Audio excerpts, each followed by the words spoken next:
Hi, this is Jeremy Stretch, the maintainer of packetlife.net and its community lab.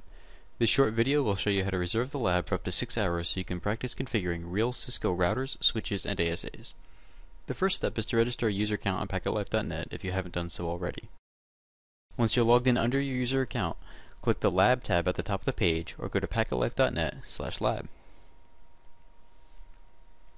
This is the lab welcome page, which explains a bit about the lab and shows any recent announcements concerning the lab status. Links to the lab schedule, documentation, and frequently asked questions can also be found here. Toward the bottom of the page on the right-hand side, you can find detailed statuses of each device in the lab. If a device has been marked as offline, it is temporarily unavailable. Note that each device is assigned to a specific device block, Block A or Block B. A user can reserve either or both blocks for the duration of a reservation. If you don't need to make use of the entire lab, please consider reserving only one block so that another user may make use of the other block at the same time. To create a lab reservation, go to the lab schedule. All lab times are in Universal Time Coordinated, or UTC. You might also refer to this as GMT. Before selecting a block of time, calculate your local offset from UTC time. The current UTC time can be found at the top of the page.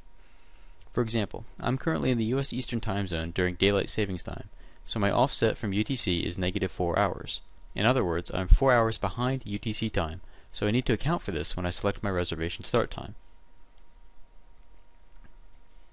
Open reservation time slots are shown in white. Reserved time slots are shown in blue for Block A and orange for Block B, as indicated by the legend at the bottom of the schedule. The lab schedule is usually pretty packed, so I suggest you create your reservation at least a week in advance to get the time you want. Reservations can be created up to 30 days in advance. To see future times, you can advance the schedule in 1-week increments using the selection field at the bottom of the schedule. Here we can see that the next week has many more time slots available. Let's go back to the current week. Now to create a reservation. Let's create a reservation at 2000 hours UTC time, or 8 p.m. local time for me. To create a reservation, we must first select the starting day, starting time, and duration.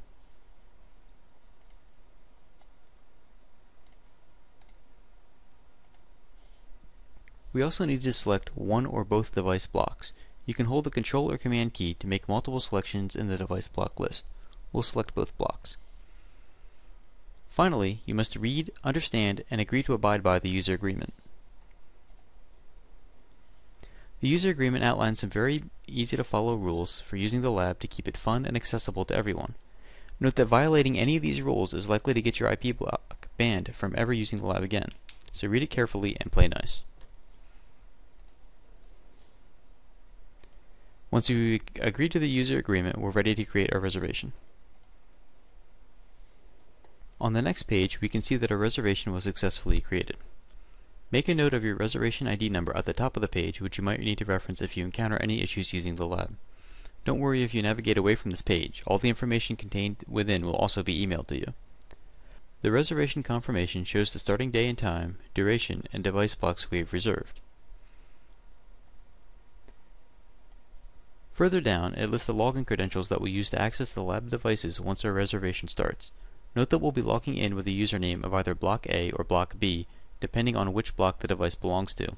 You won't be using your packetlife.net username to log in. Below the login credentials are the hostname and port numbers you'll use to access the lab equipment. Lab equipment is reachable at the domain name packetlife.dnsalias.net, which points to the public address of the lab's console server. The port you'll use to connect to each device depends on the protocol in use. If using Telnet, you'll connect to port number starting with 2000. If using SSH, you'll connect to port number starting with 3000. Add the console port ID of the device you want to access to this base number to determine the port you'll connect to. For example, to connect to router 4 using Telnet, we'll connect to port 2004. To connect to switch 3 using SSH, we'll connect to port 3011. At the very bottom of this page, you'll find an option to delete your reservation if you decide to cancel. Now if we go back to the lab schedule, we can verify that our reservation was created.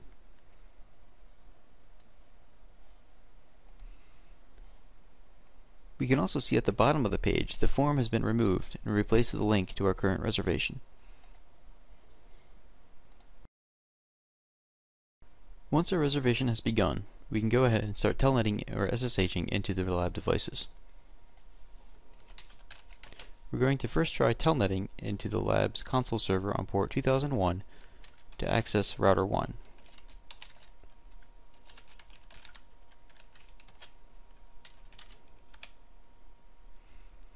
To log in, we're going to use the username associated with the device block of the device we're trying to access.